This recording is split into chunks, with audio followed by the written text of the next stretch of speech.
sweet Spirit, in this moment I am immersed in you. Your presence lives with me. Your presence is in me as peace. Your presence is in me as wisdom. Your presence is in me as health and abundance. With every breath, I renew a sense of oneness with you. And so it is.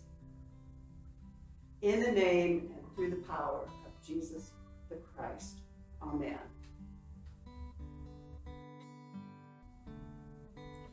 Join me in blessing our children everywhere on the planet. We love you. We bless you.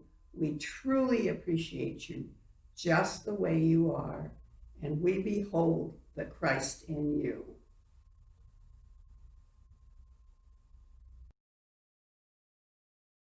Good morning. I am Alice Alexander. On behalf of Unity in the Olympics, located in Port Angeles, Washington, I welcome you to our Sunday celebration service. At this moment, our building is closed to gatherings, but our hearts and minds are ever open to share love and light with you. We welcome you wherever you are, and thank you for joining our virtual service on Facebook and on YouTube. Let us begin today's service with an affirmation of the truth of our being and knowing by reciting together our declaration of faith, the fundamental principle of our unity movement, as well as unity in the Olympics. We'll say it twice. There is only one power and one presence in the universe and in my life, God, the good, omnipotent. There is only one power and one presence in the universe and in my life, God, the good, omnipotent.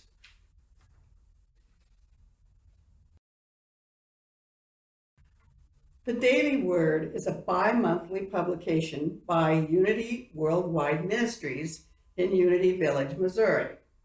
With subscribers from around the world, the Daily Word contains heart-centered articles, daily thoughts and affirmations to comfort and guide us along our spiritual path. Today's Daily Word is comfort. And the affirmation is, Christ in me is my comfort. Experiences that move me out of my comfort zone are part of my life. The first day at a new school, starting or leaving a job, a new phase in a relationship, retiring from a career, the passing of a loved one, any change can evoke discomfort, even grief. I grieve when I think of change as loss of security, loss of my place in my community, or loss of love. The Christ, the divine presence of life, love, and wisdom within me is my constant source of comfort through all of life's changes. I find assurance that although its physical expressions may change, life can never end. I know oneness and love with all who have been dear to me. Recognizing my divine nature, I know that there is no loss, change, or circumstance that can limit me, and I am comforted. The scripture for today is, "You will increase my honor and comfort me once again," Psalm 71:21. And let's do the affirmation again. Christ in me is my comfort.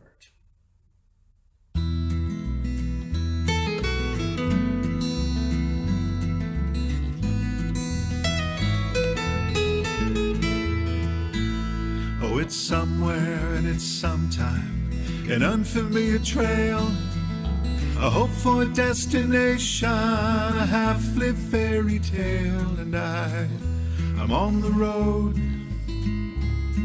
and a feeling lights my way. No matter what unfolds, I'll be okay.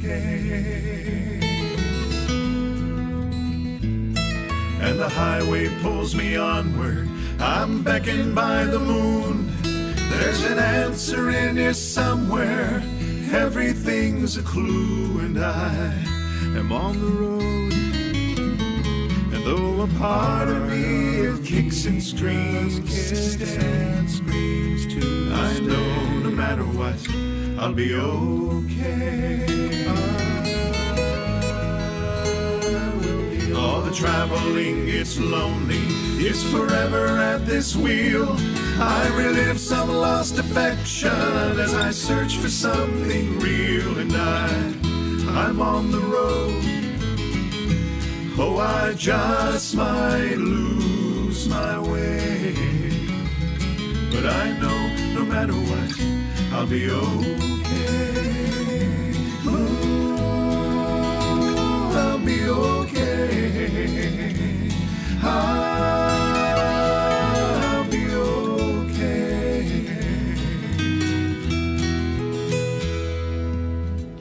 Is this the promise of tomorrow? Is this the promise of tomorrow? Is this the future's luring call? Is this my ticket to the golden gate of heaven? Or just my last hurrah? All the miles move like clockwork, and there's nothing to impede. I'm trusting in God's highway, I'm moving at full speed, and I'm on the road, and this could be my perfect day. For I know no matter what, I'll be okay.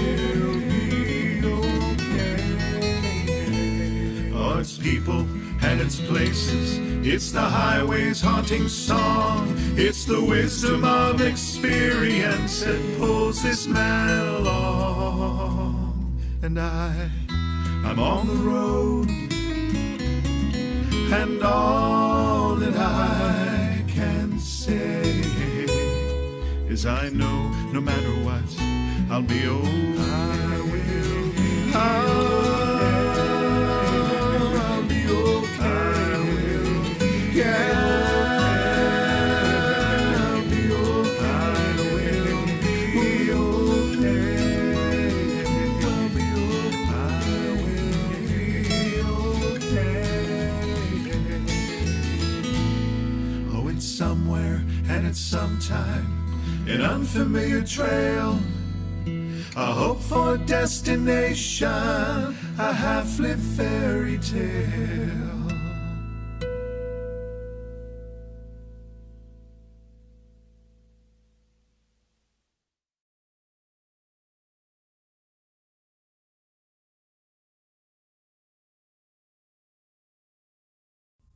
Our guest speaker for today is Duane Morris. Duane is a retired landscape designer and university lecturer.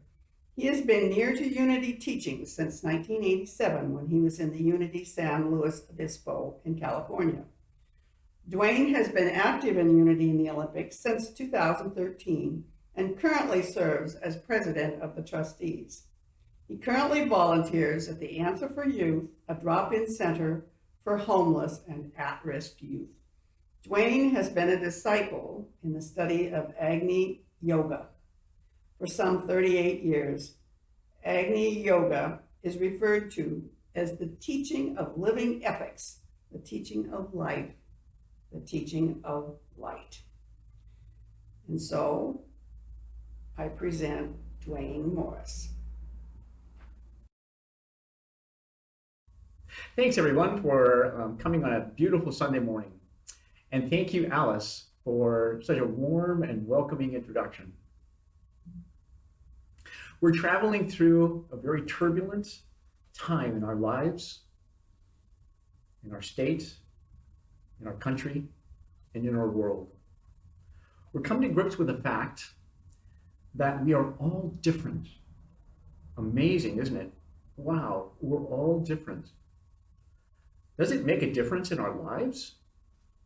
Not unless we wanted to. We have a choice.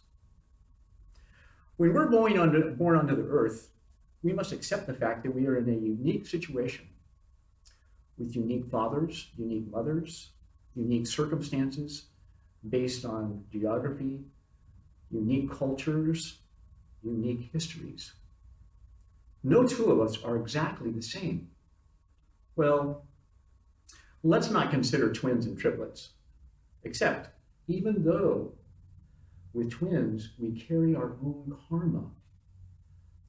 From past lives, we're born into our life with karma, which makes us, again, totally different. God gives us a soul or spirit that is virtually clean, a clean slate, except for that bugaboo karma. I think it is no accident that we are born into a certain setting, certain advantages, disadvantages, challenges, and trials. From there, we mature and learn from our parents, our guardians, our grandparents, sisters, brothers, aunts, and uncles. And we attach to guidance through our teachers, our spiritual guides, and so forth. We must start realizing that we are, in fact, different from each other. Here is the seed. One humanity under God. But everyone has a different story. What if you could know another person's story without knowing their skin color, their sex, their religion, their culture, their different pursuits, and personalities? Could we relate to them more easily? For sure. Some of us have had hardships and heartbreaks, just as we have known happiness and joy. Some of us have conquered adversity, while others seem to have been provided with whatever has been asked or they wanted. Everyone is different, morphologically, psychologically, culturally, and historically. But there is one overarching, greater story. We are all one. From that individual seed. As humans, we are a congregation of humanity. And better yet, we have the option of a brotherhood of humanity. It is there we must see it. We must see it.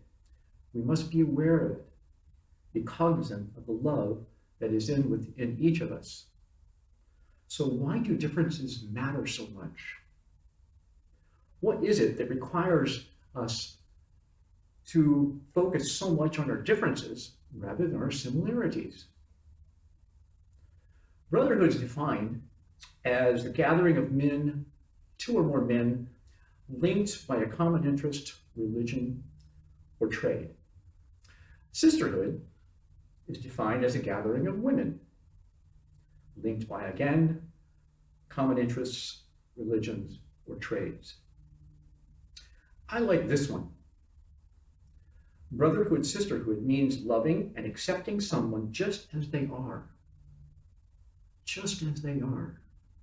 But consistently inspiring them to their own highest potential and God's will for their life. What I like about this is that it doesn't separate people based on sex. Maybe a better title, better title would be humanhood. The definition of people without regard to sex, skin color, or religion. Let's tackle skin color. I'm not an evolutionary scholar, but I do intuit developing in different regions based on geography, climate, and culture. People developed differently. Right now, humanhood is being sidetracked by skin color. You know, red, black, brown, white, yellow, green, purple, blue, orange, But just for a moment, let us say humanhood is blind. We can't see. Wow, think of that. If we can't see the other's skin color, how are we going to know not to like them? No more skin color differences. Think of that.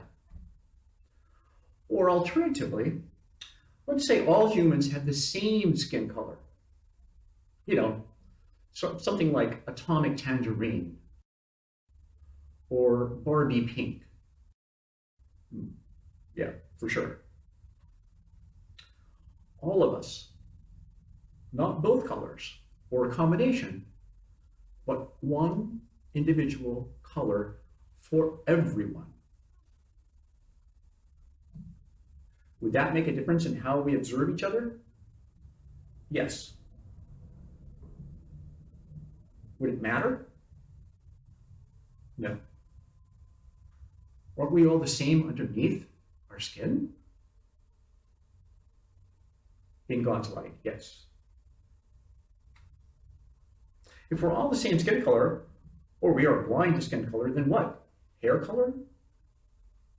Eye color? I don't know.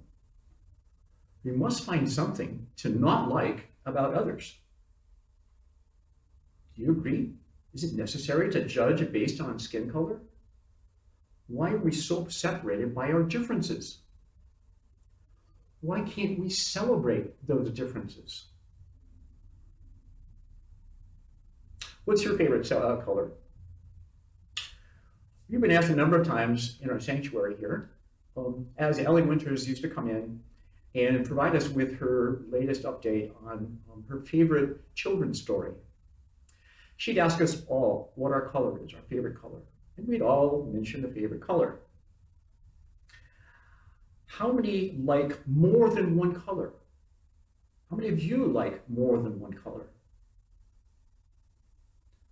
Better yet, how many like all colors? I personally like all colors because there's something good, there's something beneficial, there's something I like about all of the colors. Is it possible to like all skin colors? Of course. It's your choice. We all have that choice. How about we start looking for things we like or positives about other people, rather than things we don't like or negatives? How about virtues? Can we see virtues? Yes. Are virtues normally positives? Yes. Can we see virtues in others that might bring us closer together? One definition of love is the pleasure of identifying people with their virtues. Try making a list of virtues that focus on the beauty of each human being. The more potential virtues you're aware of, the more you'll appreciate others.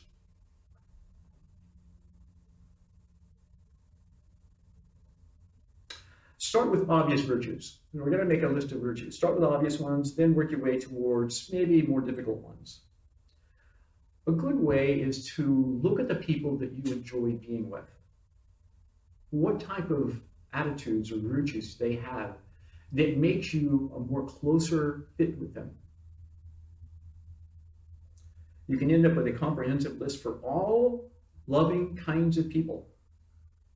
Then you might take those virtues and make a self-check and say, how many of these virtues are part of my existence? Do I demonstrate them? A lot of times, virtues that we see in ourselves, we can easily see in others. Here's a list, I came up with a list of 86.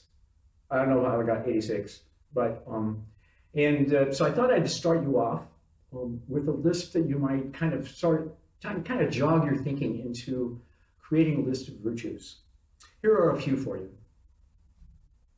A person that's agreeable, a person that's conscientious, a person that's enthusiastic, a person that's spiritual, optimistic, insightful, gentle, sensitive, patient, caring, honest, realistic, compassionate, graceful, and friendly. You can go on from there. The more you identify in other people, you'll probably identify in yourself. Again, none of these have to do anything with skin color, hair color, or eye color. Well, assuming you have hair. Creating community among the people of the world, liking other people. First, you have to like yourself. Creating community among the people of the world, loving others. First, you have to love yourself. We cannot love others until we love ourselves. Loving others. Yeah, that's what we're talking about here. Giving love from the heart. I'm reminded of a special friend that I had when I was about 40 years old. 40. Let's not go there. So when I was about 40 years old, I thought we were in love. If I had to describe it, I would say that it's kind of a mutually shared affection type of love. But I was dumbfounded. I was really taken back and hurt when one day this person said, you know, I love you, but I'm not in love with you. Wow. What? That was like hitting me with a sledgehammer. Because I was just amazed at what tender time of my life had I felt like I'd been hit with a sledgehammer. What? That's when I realized there were different kinds of love. Oh, you mean there's not a love that's a love for all? Okay, I'm learning. Yeah, right. And so how about the different kinds of love?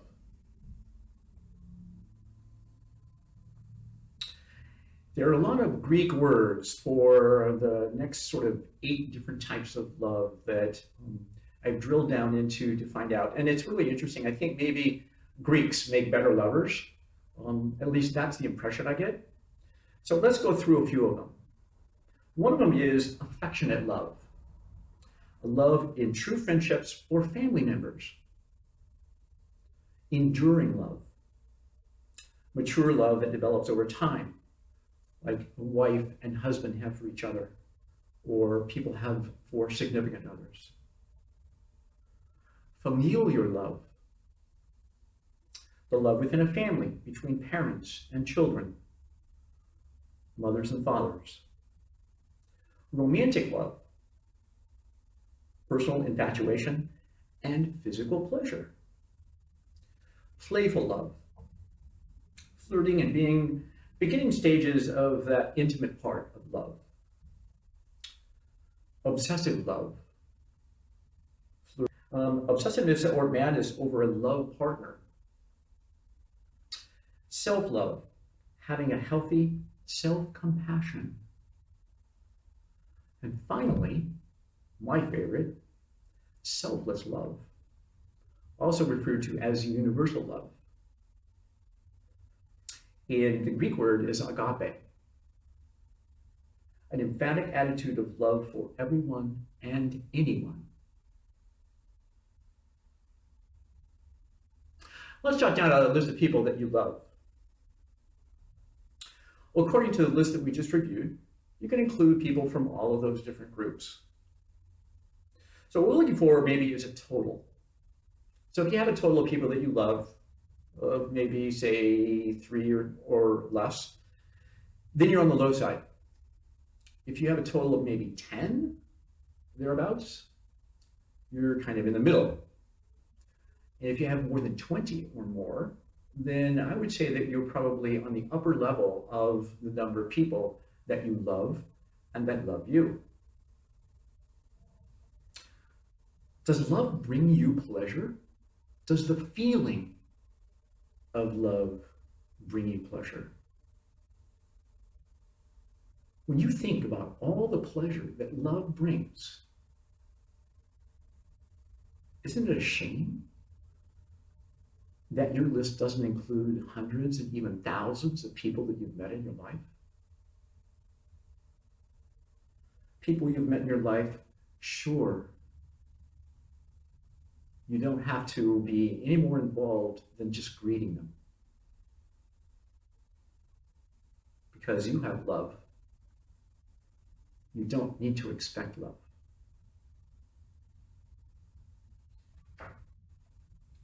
Living love. Love thy neighbor. Jesus demonstrated love's power to bless and heal others and all those around us. He said one of the greatest commandments is to love thy neighbor as yourself. Mark 12:31. Jesus further commanded his disciples to love one another as I have loved you. John 15:12. Ancient and modern day prophets alike have spoken about this concept of unconditional love for others. St. Francis of Assisi. St. Francis said, "Where there is hatred, let me sow love." In his book, Strength to Love, Dr. Martin Luther King Jr. spelled out a formula for loving your enemies. Hatred cannot drive away hatred. Only love can do that. Love harmonizes. As Unity co-founder Charles Fillmore wrote, love is the greatest harmonizer and healer. Love will bring your own to you, adjust all misunderstandings, and make your life, your affairs, healthy, happy, harmonious, and free. That was from Revealing Word. If we choose to be happy, we must help others find happiness. If we desire to be loved, we must spread that love around. What creates humanhood? We talked a little bit about humanhood.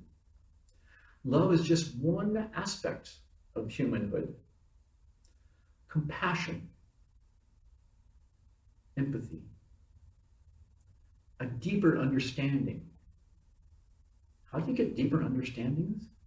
One good method is to meditate, to go within yourself and try to understand. Listening.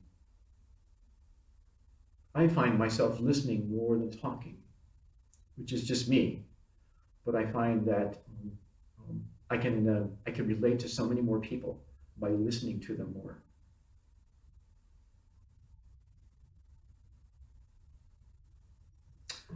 Kindness, respect, selflessness. Take the self away. It doesn't matter about you. Being non-judgmental, being sensitive, belonging, having a sense of gratitude, thankfulness. These are all heart-centered elements. I've been volunteering at TAPI. It's a drop-in center for homeless and at-risk youth. Why did I start doing that? I've been there probably about 5 or 6 years now. I really don't know. I saw an ad in the paper and I thought, okay. And I'd never really been involved with homeless at all, except to view them from the street and probably occasionally to make judgments about them based on what they look like, what they're doing, what they're not doing. All those things that you don't know somebody until you know them, you spend some time with them. And it's really difficult to get to know homeless people because they're not open. They do not trust. You actually have to teach them trust. And even then, they're still skeptical because in their lives, trust has not been an effective way to be. Do I feel sorry for them? Somewhat. Do I realize that there are individuals there that, for one reason or another, can still have love? Yes. I had a young fellow from Taffy help me here at the church. We did some gardening one day, and unfortunately it rained, right? So I mean, we stuck it out as long as we could, and it rained, and I thought, okay, well, it's got to stop sometime. Well, it never stopped. So I said, Josh, okay, here, we're soaked. Why don't you come home with me? I'll do a load of laundry for you. You know, I'll give you dinner, and then we'll call it a day. And I spent the rest of the afternoon talking to him in the evening, and we stayed up until about midnight, and then he slept on my couch. But I'll tell you what, I have a certain closeness now with that young man that gives me a completely different understanding of what it's like to be homeless. And I'm not sure, I'm hoping that I can get other people. I've been interacting with other people down there, and I love the opportunity to help them. They're all individuals.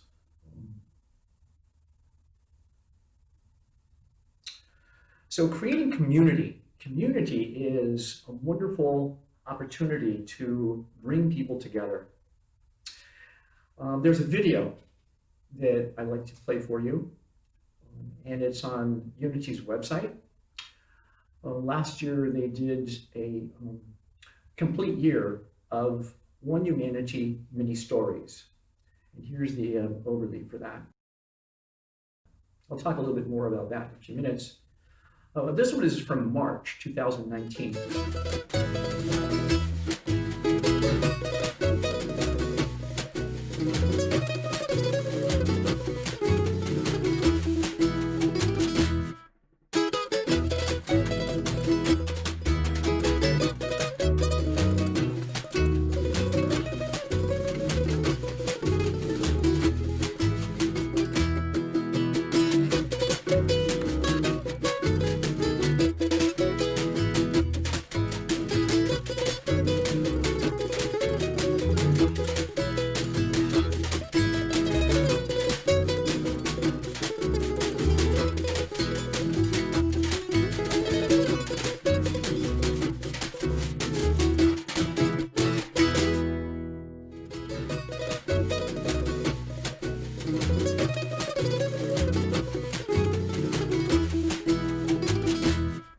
Okay, so creating a community.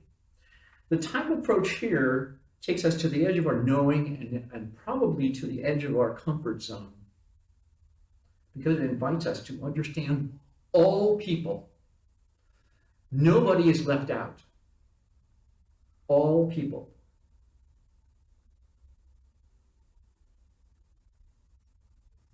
All those people who think differently than ourselves, and all those people to whom we don't agree with.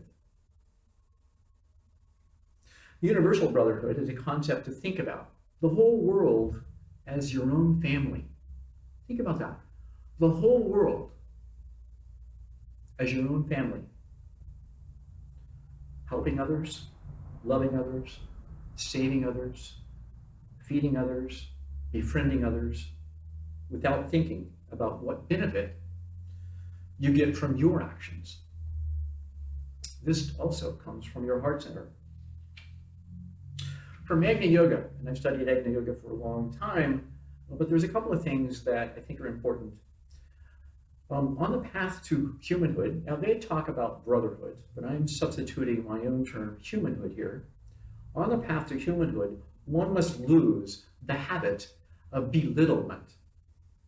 Think about that in a minute. If you were to not belittle anyone, could you like everyone? Probably. Without beauty, we cannot think about brotherhood or humanhood. Universal Brotherhood appeared as the first object of the Theosophical Society, which was formed in 1881. In 1896, the Theosophical Society, with international headquarters in Adyar, India, gave the first object its definitive form, which it still has today. 111, to form a nucleus of the universal brotherhood of humanity without distinction of race, creed, sex, or color.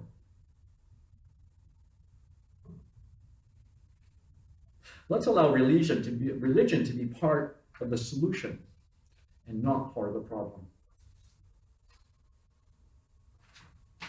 I've been inordinately fortunate to be able to travel in my midlife, well, actually my whole life. And it is such a challenging opportunity to meet other people. Most of the travel I've done has been alone. Western Europe, United Kingdom, Canada, Mexico, Africa, Australia, New Zealand, and Asia. When you're on one-on-one with people of another culture, you get a completely different, different observation of what they're like. And I've never really tried traveling in a group, like a tour, like a real tour, because I never felt that it would be as satisfying as going on my own. Since my son and his family live in London, I make it a point to go there every year. Well, this year I'm not quite so sure I'm going to make it because all the airlines are down and whatnot with the virus. What I like most about the opportunity is the multicultural aspect of that visit. I've never been any place in the world where there is such a melting pot of different cultures as there is in and around the vicinity of London, England. It's just, every time I think about it, it just sends a chill down my neck. These are the types of things I was taught in early education, right? So the United States was a melting pot of different cultures that came and settled in the United States. But none of them get along as well as the ones that I've seen in London. In Jeff's neighborhood of Beckenham, about 45 minutes southeast of London, there are at least 11 different cultures represented, probably more. I believe we can unite the peoples of the world through the arts. Let's talk about the arts for just a minute. Visual arts, literature, the performing arts, like dance, music, and theater, and culinary arts. Do you like the arts? I love the arts. Whenever I travel, guess what? The arts I go for. We know all of these from painting, filmmaking, sculpting, fiction, drama, poetry, cooking, and winemaking. Typically, we acknowledge and celebrate and indulge in these arts whenever we travel. And music. I want to share one of my favorites with you. Playing for Change. Playingforchange.com is a movement created to inspire and connect the world through music. The idea for this project came from a common belief that music has the power to break down boundaries and overcome distances between people. The site and all they do originated in 2002. The Playing for Change crew has traveled the world recording and filming musicians, creating songs around the world. I first encountered them when I was visiting in Bath, England, about 4 years ago. There was a fellow playing a violin in front of the entrance to the Roman baths in Bath. And he had his crew there And I thought, wow, interesting. One individual playing a violin. They were recording and people were standing around watching him. And I had no idea what he was doing until I became a part of Playing for Change. He was connecting with performers in other parts of the world to make one song. It was beautiful. The crew has been around the world and across America, connecting and weaving musicians together to create a vibrant and multicultural setting for the celebration of music. I've been a member for about 5 years. It costs about $5 a month.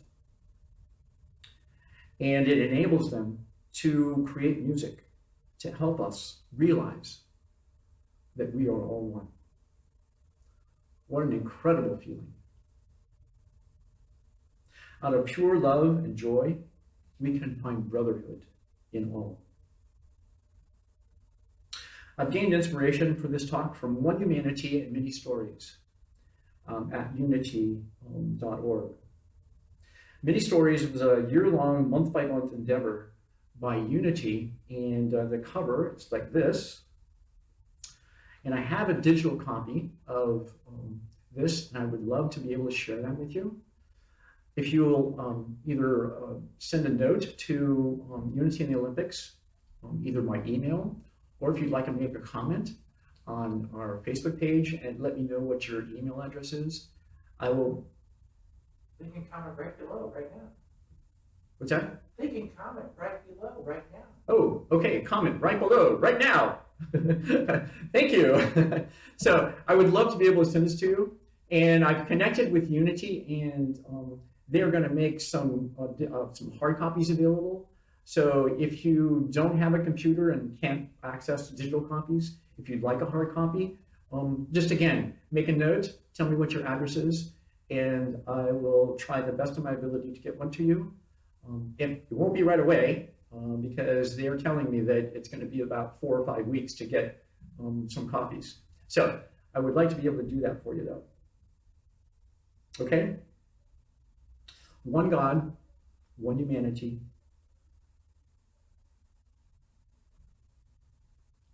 Many stories.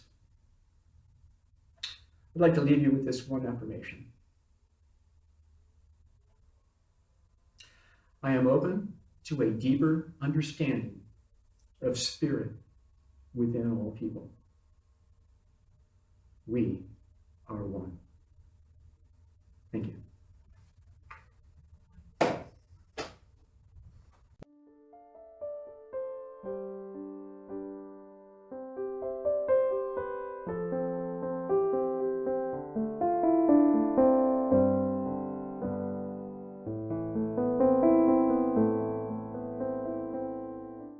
Turning inward to come apart from the outer world for a few minutes, you place your attention on your breath.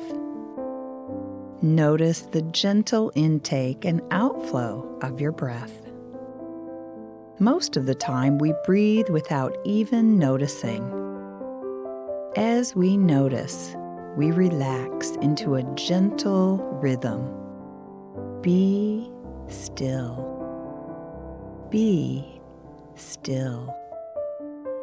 There is no hurry here, just an open heart and an open mind, a place of peace.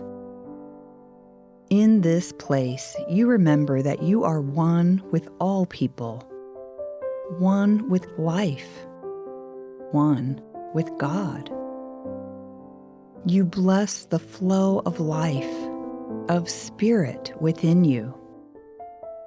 This same spirit that flows within you connects you with your family, your friends. It is the spirit within each person in your community, in the world. We are one in spirit. You sense your oneness with all of creation. You are part of the tapestry of life that flows within you, just as it does the heavens and everything in between. Feeling oneness brings peace. Breathe into this place of quiet stillness. Let everything else fall away as you rest in this stillness, this oneness. Even as you begin to return your attention back to the world around you, you keep part of your awareness deep within, connected to oneness and all of life. And you remember that silent unity is always here to pray with you.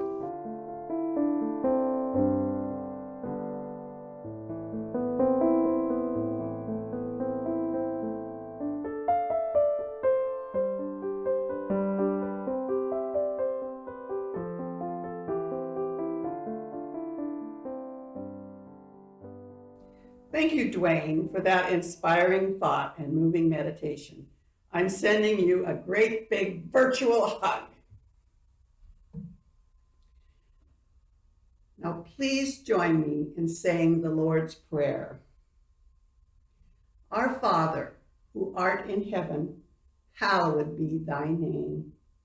Your kingdom come, thy will be done, on earth as it is in heaven. Give us this day our daily bread, and forgive us our debts as we forgive our debtors. And lead us not in temptation, but deliver us from error. For thine is the kingdom and the power and the glory forever and ever. Amen. Thank you in advance for sharing your tithes, gifts, and offerings with us this week. Let us take a moment to hold the thought of your gift in mind and join me in blessing our gifts together. Divine love through me blesses and multiplies all that I am, all that I have, all that I give, and all that I receive, and I give in love. Please send your gift by mail or go to the website at www.unityintheolympics.org and click on the yellow donate button to tithe by credit card or PayPal. Using your imagination, join us in our closing circle. We gather here holding hands and standing close because we are safe in the powerful sacred space of divine mind. Hold in mind the loving thought of a friend or loved one. See them in the presence, feel them, behold them as whole, perfect, and complete as we bring to life James Dillett's prayer for protection. The light of God surrounds us. The love of God enfolds us. The power of God protects us. The presence of God watches over us. The health of God flows through us. Wherever we are, God is, and all is well.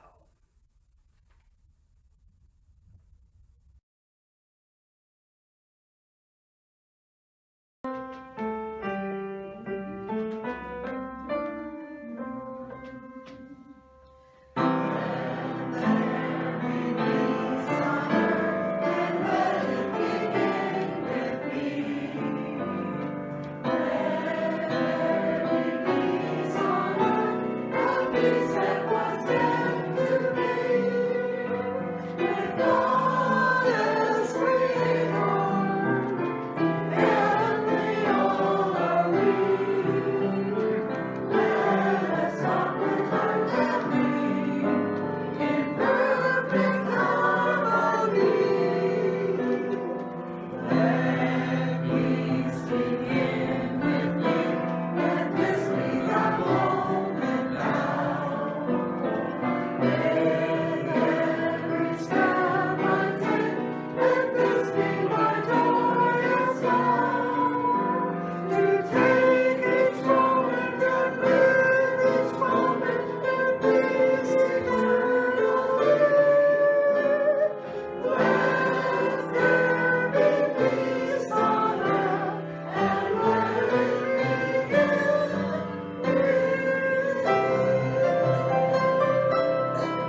Thank you for joining us today, and we'll see you soon.